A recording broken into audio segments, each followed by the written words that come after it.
Bismillahirrahmanirrahim. Alhamdulillahirabbil alamin. Puji syukur kehadirat Allah Subhanahu wa taala. Kita bisa kuliah lagi secara virtual dalam mata kuliah kewirausahaan, pertemuan yang kedua ya. Pertemuan kedua di Stikes Abdi Nusa Pangkal Pinang. Alhamdulillahirabbil alamin ya.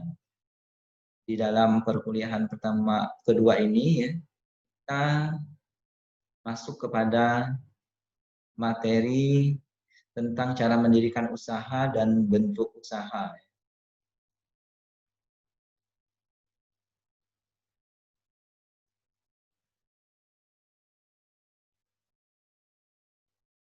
Kawan-kawan semua tetap semangat walaupun dengan belajar daring ya. Salam semangat ke semuanya. Baik, saya jelaskan sekilas cara mendirikan usaha dan bentuk usaha ya, dalam merancang usaha baru ya. Pertama adalah bagaimana cara memulai usaha. Cara memulai usaha ini ada beberapa alasan ya, 5 sebab ya untuk memulai usaha. Yang pertama adalah sengaja terjun menjadi pengusaha. Ini ya dengan sengaja mendirikan usaha sendiri. Kemudian yang kedua adalah faktor keluarga pengusaha.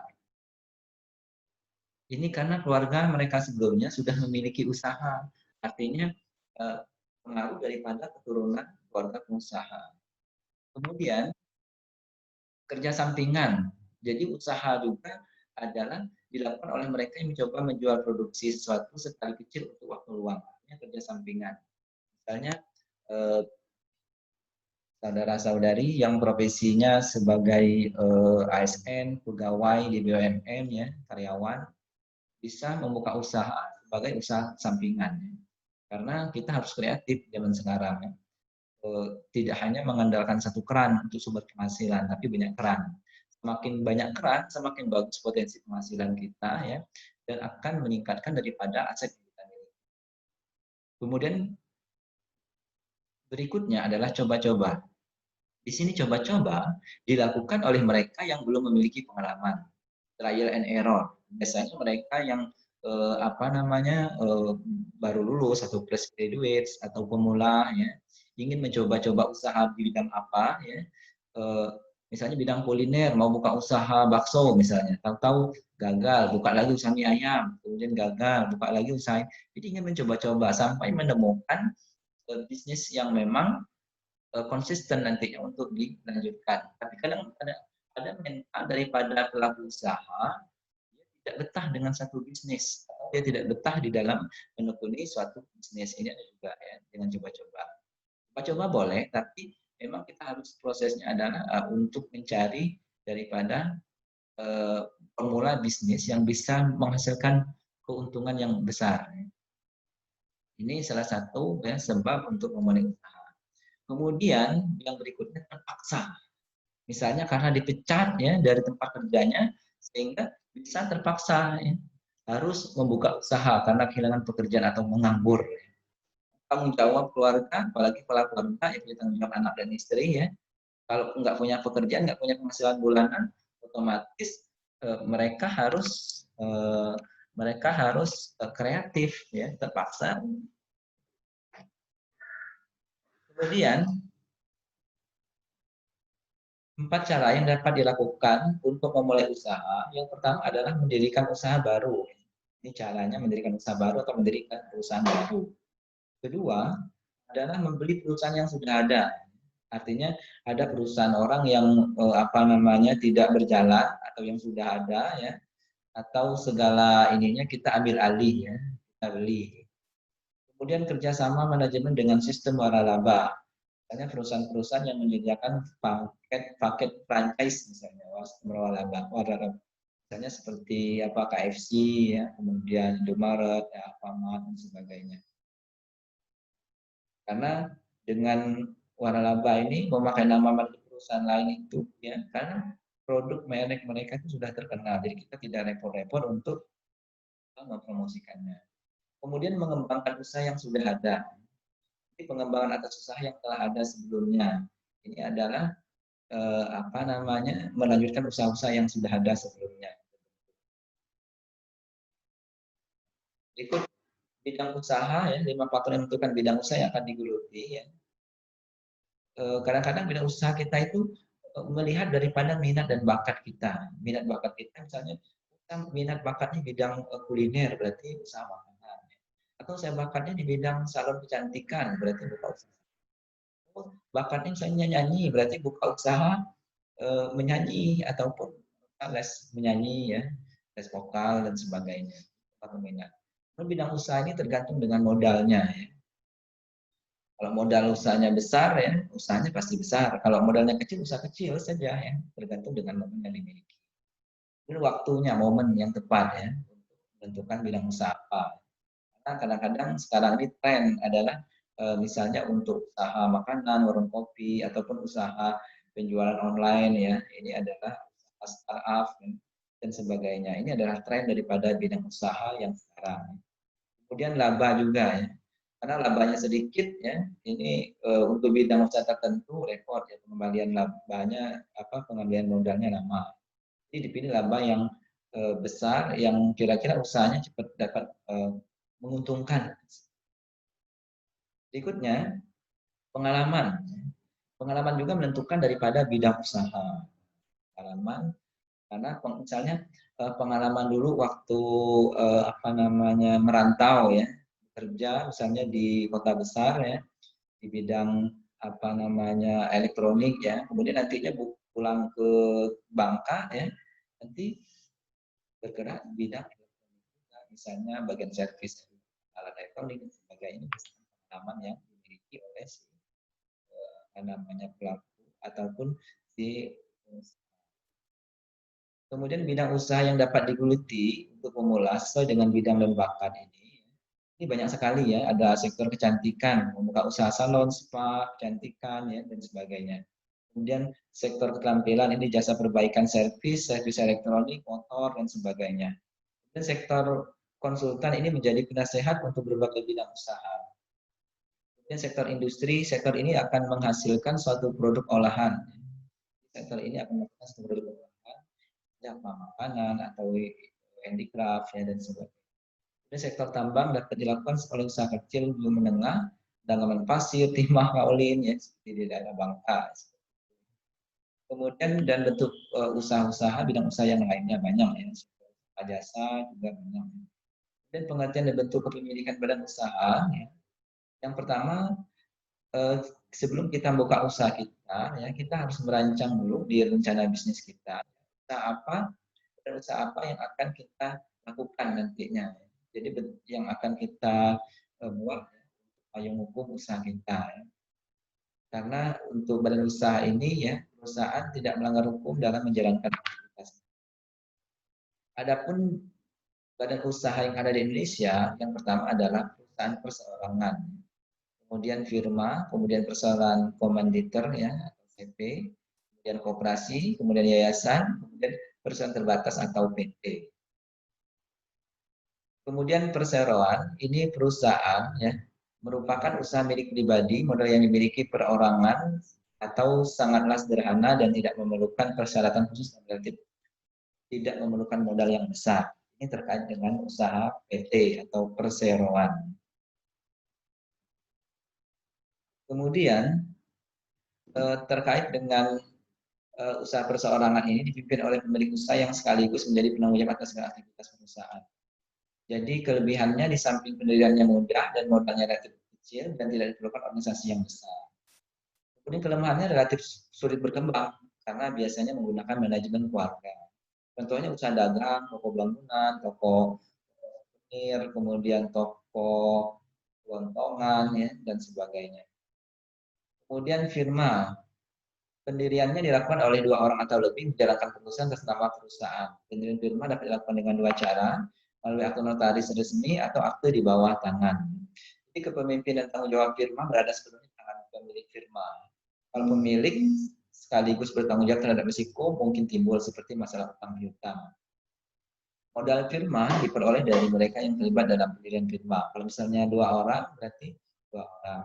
Kelebihannya adalah pendirian firma juga bertujuan untuk mencari keuntungan, kemudian lebih baik dibanding dengan usaha perseorangan. Kemudian juga kelemahannya jika pemilik firma tidak ada, akibatnya kelanjutannya menjadi tidak menentu. Ini artinya selisih misalnya di antara penyetor saham dalam firma ini bisa menyebabkan usahanya itu pecah kongsi istilahnya. Kemudian CV ya, Commandeiter Vennootschap atau perseroan komanditer, ini persekutuan yang didirikan atas dasar kepercayaan dalam perseroan komanditer. Terdapat beberapa orang yang bersekutu untuk menjalankan usaha. Jadi bisa patungan ya, ada sekutu yang secara penuh bertanggung jawab atas sekutu lainnya, atau ada juga satu atau lebih sekutu yang hanya bertindak sebagai pemberi modal. Jadi ada sekutu aktif, ada sekutu pasif ya. Tapi ada juga yang didirikan oleh sendiri ya atas dasar keinginan sendiri ya. Tapi tetap melalui pengurusannya melalui akte notaris. Kelebihannya dalam hal tanggung jawab bagi sekutu aktif dan pasif, kebutuhan akan modal pengembangan usaha juga relatif lebih mudah. Kemudian kelangsungan hidupnya tidak menentu, sulit untuk menarik modal yang disetorkan, tanggung jawab setiap pihak tidak sama. Ini menjadi permasalahan dalam CP. Koperasi ini badan usaha yang beranggotakan orang seorang atau kumpulan usaha koperasi yang berlandaskan kegiatannya berdasarkan prinsip koperasi. Jadi minimum keanggotaan untuk mendirikan koperasi adalah 20 orang dan dasar undang-undangnya adalah Undang-Undang Nomor 25 tahun 1992 ya tentang perkoperasian. Kelebihannya prinsip pengelolaannya bertujuan memupuk laba untuk kepentingan anggota dan anggota koperasi berperan sebagai konsumen dan produsen. Karena kepentingannya adalah untuk kesejahteraan anggota dan kepada masyarakat. Kemudian kelemahannya keterbatasan bidang permodalan, daya saingnya lemah, rendahnya kesadaran berkooperasi bagi anggota. Karena sekarang ini banyak jumlah koperasi, tapi keaktifannya tidak begitu aktif ya di dalam menjalankan usahanya, karena dipengaruhi oleh keterbatasan modal, daya saing yang lemah, atau kesadaran anggota di dalam berkooperasi.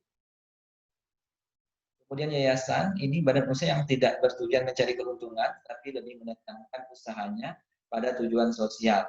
Modal yayasan diperoleh dari sumbangan, wakaf, hibah, dan sumbangan lainnya. Misalnya yayasan pengurus yang mengurusi rumah ibadah di bidang pendidikan, kesehatan, panti sosial, atau lembaga swadaya masyarakat. Kemudian kelebihannya membantu masyarakat sosial dengan tidak mencari keuntungan. Kekurangannya terbatasnya adalah yang diperlukan. Biasanya ada sumbangan, hibah, atau bantuan sosial, ya, baik dari pemerintah maupun swasta. Kemudian PT, ini persoalan terbatas merupakan badan hukum dari usaha yang memiliki tanggung jawab terbatas. Artinya terbatas ini tanggung jawabnya hanya sebatas modal yang disetorkan. Dilihat dari segi kepemilikan, PT terbagi menjadi 3 jenis, persoalan terbatas biasa, terbuka, dan persoalan terbatas. Ya, dari segi status persoalan terbatas sebagai dalam 2 jenis, persoalan tertutup dan terbuka. Jadi ini kalau misalnya PT Timah itu TBK terbuka, artinya sahamnya itu sudah dilepas kepada pasar modal atau masyarakat secara umum. Kalau yang tertutup berarti hanya dimiliki oleh orang tertentu yang terlibat di dalam kepemilikan saham sahanya. Kelebihannya tanggung jawabnya masing-masing pihak tergantung jumlah modal yang disetor, luasnya bidang usaha yang dimiliki, dan kemudian untuk memperoleh modal atau ekspansi. Kelemahannya PT ini subjek pajak tersendiri, penelitiannya jauh lebih sulit, biaya pembentukannya relatif lebih tinggi, rahasia perusahaan kurang terjamin. Ini terkait dengan PT. Pedagang besar, eceran, dan kaki lima. Ya. Jadi di dalam usaha pun, ya, untuk usahanya bisa pedagangan besar, segala aktivitas marketing yang menggerakkan barang dari produsen ke konsumen, ya, atau ke lembaga-lembaga marketing lainnya. Dan pedagang eceran sebagai suatu kegiatan menjual barang dan jasa kepada konsumen akhir. Perdagangan eceran adalah mata rantai terakhir dalam penyaluran barang dari produsen sampai kepada konsumen. Jadi klasifikasi pedagang eceran ini ada eceran besar, ada eceran kecil, yang terdiri dari kalau eceran kecil ini pedagang eceran kecil berpangkalan dan tidak berpangkalan. Jadi ada yang tetap, ada yang mereka berpindah-pindah pedagang eceran. Kemudian keuntungannya adalah modal yang diperlukan kecil dan rehabilitasnya kecil. Kemudian pedagang eceran kecil hanya menganggap usahanya sebagai pendapatan tambahan. Kemudian tempat kedudukan pedagang eceran kecil biasanya paling strategis di pinggir jalan, ya, jalan protokol atau daerah-daerah sentral dan pusat keramaian. Hubungan antara pedagang eceran kecil dan konsumen adalah sangat kuat karena memang mereka langsung dengan artinya langsung berkomunikasi dengan konsumen. Kelemahannya adalah keharian yang kurang, kemudian administrasi dalam marketing pembukaan tidak diperhatikan. Jadi mereka nggak mencatat daripada kas masuk kas keluar di dalam buku kasnya. Kemudian pedagang kecil tidak mampu mengadakan sales promotion, mungkin ya, nyewa SPJ. Kemudian pedagang kaki lima ini merupakan kegiatan perdagangan yang dilakukan oleh golongan kecil yang berjualan barang kebutuhan sehari-hari dengan modal relatif kecil. Jadi pedagang kaki lima itu kegiatan usaha tidak terorganisir dengan baik, tidak memiliki izin tempat usaha, kegiatan usaha tidak teratur, ya, berbulan-bulan di suatu tempat menjajakan dagangan dengan gerakan fisik. Ini kaki lima. Ya. Kenapa kakinya lima? Ya? Kaki gerobaknya dua, kemudian ditunjang satu, ya, kemudian juga dengan kaki orangnya, berarti dia keliling-keliling kaki lima. Kaki lima. Ini filosofinya. Kemudian franchising ini adalah waralaba. Waralaba merupakan kerjasama manajemen yang biasanya berkembang dalam perusahaan retail. Jadi waralaba ini persetujuan esensinya adalah menurut hukum antara satu perusahaan pabrik penyelenggaraan dengan penyalur perusahaan lain untuk melaksanakan usaha. Jadi waralaba juga ada waralaba luar negeri, ya, misalnya jelas bermerek yang sudah terima berbagai kalangan dunia.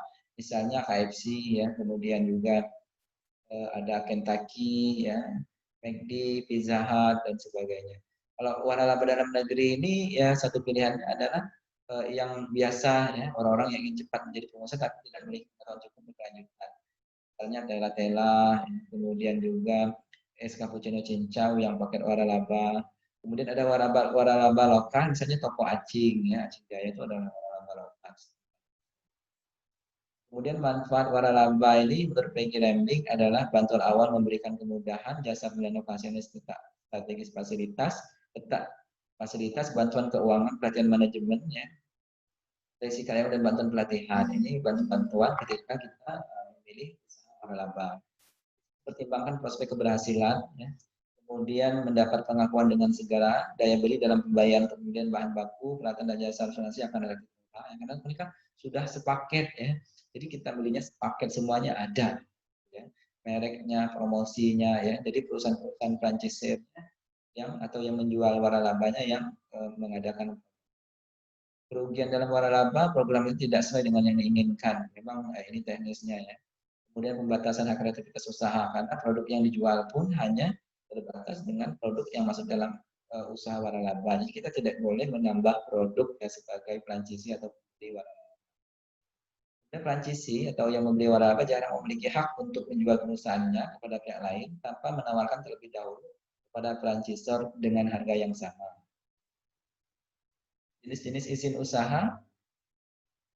Jadi dalam menjalankan usaha, ya, di samping badan usaha yang sah dan diperlukan dokumen dan izin pemerintah, dan badan usaha memerlukan sejumlah dokumen atau izin yang berbeda. Mendirikan pabrikan berbeda dengan mendirikan rumah sakit atau mendirikan hotel. Ini dengan jenis-jenis. Dalam praktiknya dokumen-dokumen yang diperlukan untuk satu usaha adalah tanda daftar perusahaan, nama pokok wajib pajak, ya. Kemudian juga ada bukti diri KTP, ada SIUP, ya, surat izin usaha perdagangan, surat izin usaha industri diperoleh melalui Departemen Perindustrian, izin domisili di mana perusahaan lokasi melalui kelurahan setempat, ya. Izin gangguan diperoleh melalui kelurahan setempat di mana perusahaan berdomisili. Ini adalah surat-surat izin, kemudian izin mendirikan bangunan, ya, dari izin dari Departemen Teknis sesuai dengan bidang usaha. Usahanya industri makanan atau kesehatan, isinya dari dinas kesehatan, ya, terkait dengan syarat daripada proses. Kemudian proses pendirian badan usaha, ya, berikut contoh untuk mendirikan usaha berbentuk CP dan PT dan yayasan. Yang pertama adalah mengadakan rapat umum pemegang saham, dibuat akte notarisnya, didaftarkan di pengadilan negeri, diberitakan dalam lembaran negara. Ini untuk mendirikan badan usaha yang berbadan hukum. Faktor yang menyebabkan kegagalan usaha adalah bisa karena unsur sengaja, kemudian data informasi yang tidak lengkap ya, kemudian bisa karena kondisi lingkungan ya, dipengaruhi oleh krisis ya atau faktor luar, atau salah perhitungan di dalam bidang keuangan usaha juga bisa menyebabkan usaha kita gagal ya, atau pelaksanaan pekerjaan yang salah ya, juga bisa gagal. Kalau unsur sengaja ini misalnya karena uangnya dikorupsi ya, terbalik untuk konsumsi sehingga modalnya habis ya, bisa gagal usaha. Ini cash flow kuadran memaparkan bagaimana dengan proyek penghasilan. Ada menurut Robert T. Kiyosaki ada employee, business owner, self employed dan investor. Keterangannya adalah E, employee, pegawai, kemudian pekerja lepas, B, pemilik business owner, pemilik usaha, E, ada dana modal. Jadi Anda itu mau di kuadran yang mana? Kalau Anda sebagai karyawan berarti Anda sebagai employee. Kalau Anda milik bisnis sendiri berarti Anda business owner. Tapi kalau Anda uh, pemilik usaha ya, employee ya, ini bisa juga business owner ya. Kemudian pekerja lepas juga self employed. Kemudian investor ini peranan modal. Jadi harapan kita juga bisa menjadi seorang investor kalau kita punya dana. Kemudian punya pekerjaan dan pekerjaan untuk orang lain ya. S itu mendapat penghasilan dengan bekerja untuk diri sendiri. Kalau seorang business owner itu memiliki usaha yang menghasilkan uang. Kalau investor ini mendapat penghasilan dari berbagai investasi, misalnya punya rekening saham ya, jual beli saham ataupun punya saham di berbagai perusahaan ya, dan sebagainya. Kalau self employed itu bekerja untuk diri sendiri. Anda bisa memperoleh penghasilan di 4 kuadran, seorang dokter ya, sebagai staf rumah sakit, dokter militer, salon kecantikan.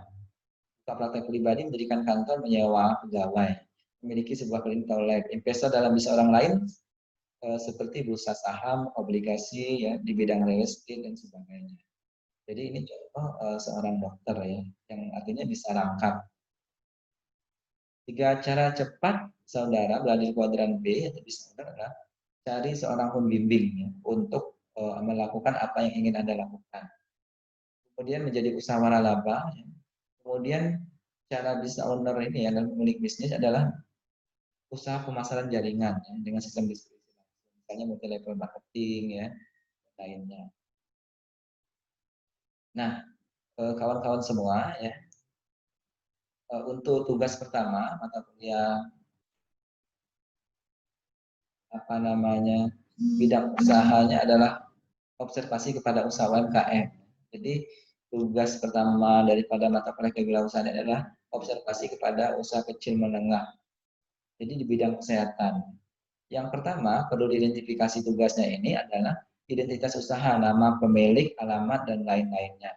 Dan jumlah modalnya berapa, kemudian jenis barang yang dijual atau jasa yang dijelaskan, penjualan rata-rata per hari atau per bulan, dan keuntungan dan penggunanya untuk apa, jam kerjanya bagaimana, kemudian usaha milik sendiri atau kongsi ya usahanya, kemudian tempat usaha milik sendiri atau sewa, motivasi berusahanya bagaimana ya, kemudian rencana pengembangan usahanya bagaimana, kemudian kesimpulan.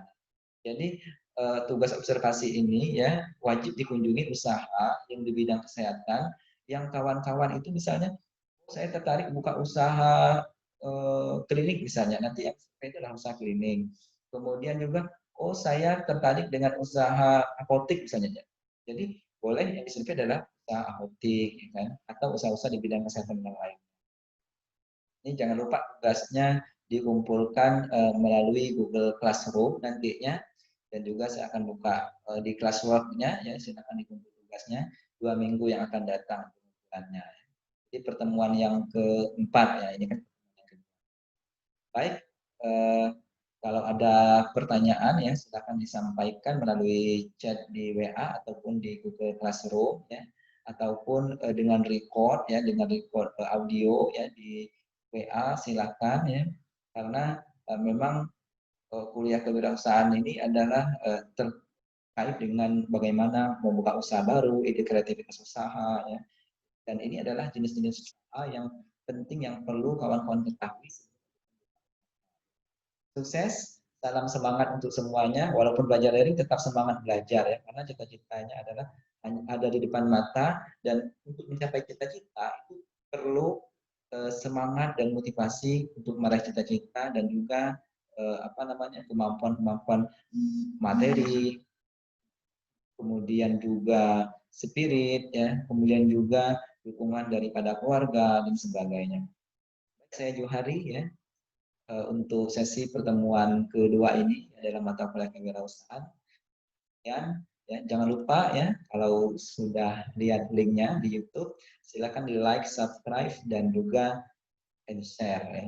Terima kasih. Kita tutup dengan Assalamualaikum warahmatullahi wabarakatuh. Semangat belajar.